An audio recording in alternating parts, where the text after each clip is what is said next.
Alors, dans le deuxième livre, dans la deuxième lettre aux Corinthiens, Saint Paul dit une chose curieuse qui appelle une explication. Il dit que les révélations qui lui ont été faites, les mystères que le Seigneur lui a révélés, sont tellement merveilleux, ces révélations sont tellement merveilleuses, ces mystères sont tellement merveilleux, que pour ne pas qu'il soit, pour ne pas qu'il s'enorgueillisse, pour ne pas qu'il soit orgueilleux pour cela, le Seigneur a permis que Satan envoie un démon lui planter un dard dans le cœur. Et ce démon-là est à côté de lui pour le gifler en permanence. C'est dans la deuxième lettre aux Corinthiens. Je me suis toujours interrogé sur cette situation.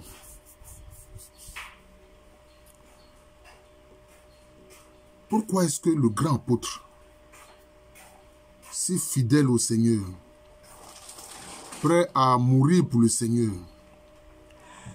et d'ailleurs qui a été martyr, le Seigneur a permis qu'un démon soit à côté de lui, pour le gifler, pour ne pas qu'il soit orgueilleux. Évidemment, on peut dire que c'est la volonté permissive de Dieu. Il a même dit au Seigneur, demandé au Seigneur à 3 reprises de le guérir de ce dard qui est dans son cœur, qui le fait souffrir. Et le Seigneur Jésus a dit quoi? Ne me parle plus de ça. Et qu'est-ce qu'il a dit encore? Ma grâce te suffit. Là encore, il venait de faire une révélation à Paul pour lui dire que sa grâce est toute puissante, qu'elle peut tout.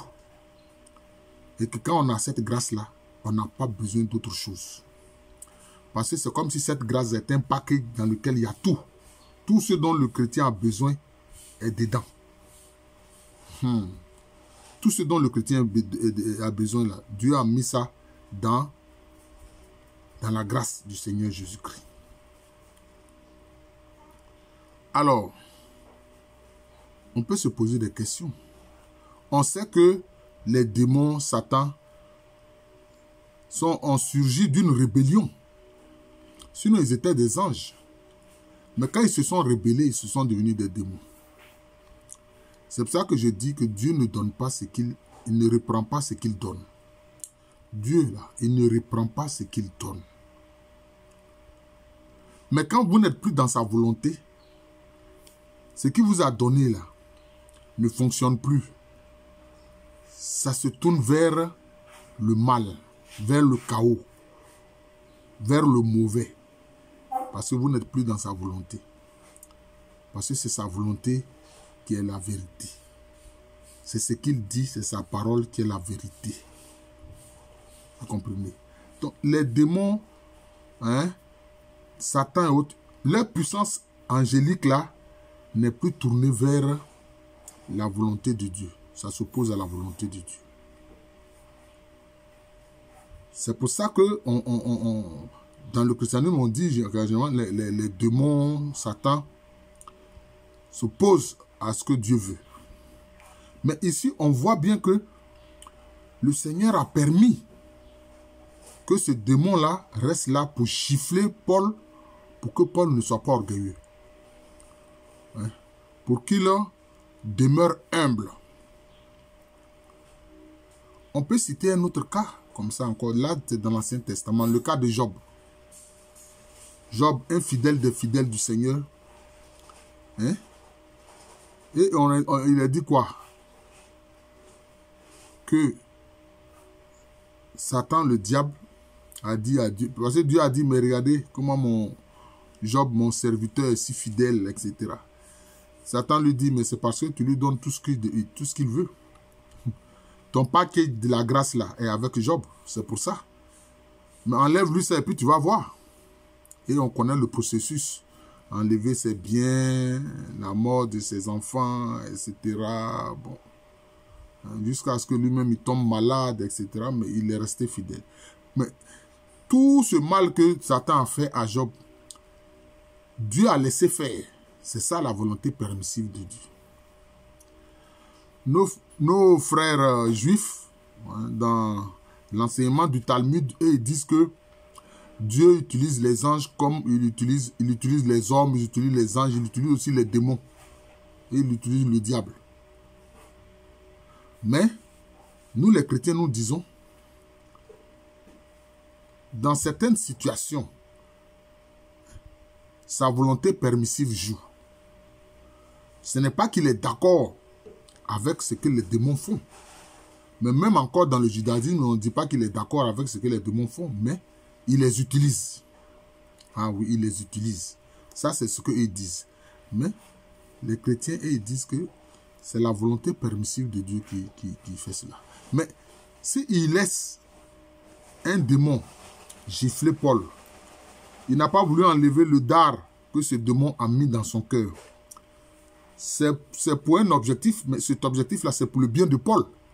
C'est vrai, ça fait souffrir Paul, mais au final, c'est pour le bien de Paul.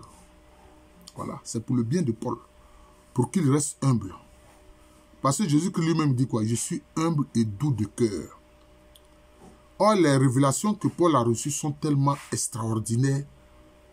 Alors vraiment, le Seigneur a voulu que, pour qu'il demeure humble, il a permis que ce démon-là lui fasse ces deux choses douloureuses, le dard dans le cœur et le gifler en permanence. Parce que Paul, il avait toutes les raisons d'être orgueilleux. Hein. Il est juif, hébreu, enfin il est hébreu, juif. Il est de la tribu de Benjamin, qui a été, d'où est sorti le premier roi, hein, notamment le roi Saül. Hein. Il est pharisien, fils de pharisien, et il était citoyen romain. Et lui, il a été citoyen romain par la naissance, parce que ses parents étaient citoyens romains, bien que juifs. C'est comme ça qu'il était citoyen romain. Donc, il avait toutes les raisons vraiment d'être orgueilleux dans cette situation, dans cette société de l'époque, dominée bien sûr par l'Empire romain. Donc, vous voyez, ça c'est la volonté permissive de Dieu. Alors, nous les chrétiens, on peut s'interroger. Je peux dire, nous les chrétiens d'aujourd'hui, nous pouvons nous interroger. Ah, donc le Seigneur peut laisser un démon me gifler. Il peut laisser un démon me persécuter. Mais pour mon bien, au final. Pour mon bien, au final. C'est ce qu'il faut comprendre. C'est pour mon bien, au final. Voilà. Pour que je ne sois pas orgueilleux. Pour que je fasse toujours ce qu'il demande, etc.